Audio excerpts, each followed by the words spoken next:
Hi, I'm Robert. Excuse me. I'm Robert. Robert Pagliarini, and as you can tell, I've got this horrible cold.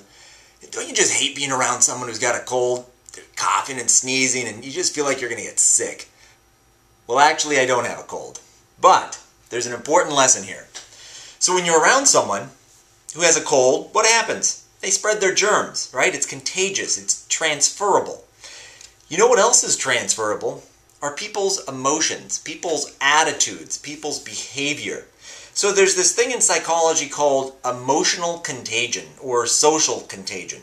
And it kind of explains what happens when you're around someone or around a group and you start to sort of pick up that group's or that person's attitude or their behaviors.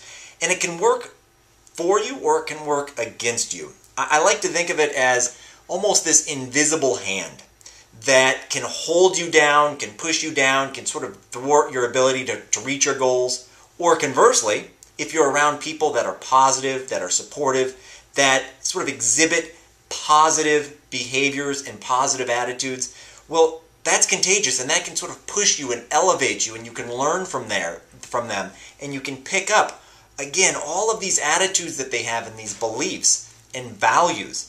And so emotional or social contagion is extremely, extremely important when it comes to creating and living a richer life.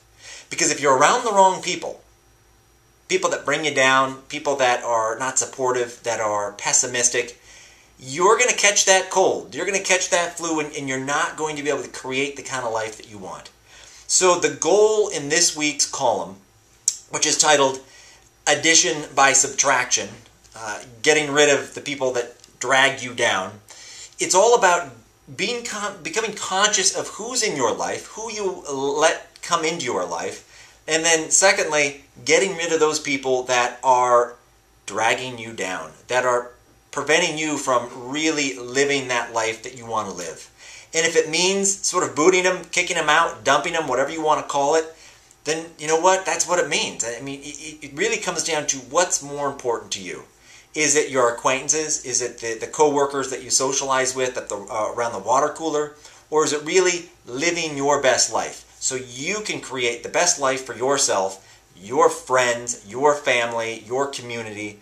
In my mind, I've got no problem, zero problem at all, getting rid of someone who is a drain. I call them a life leech. No problem at all. I have no issue at all saying, you know what, it's just not working out, and letting them go. And I know for some it might seem rather extreme. So what you can do is give that person a second chance, right? You let them know, listen, I'm on this path to a better, richer life. I need people who are supportive.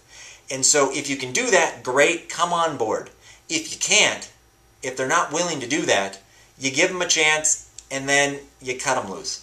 So you can read all about what social contagion is and how it can affect your life and how it can affect your ability to create a better life at yourother8hours.com. And I look forward to seeing you all next week.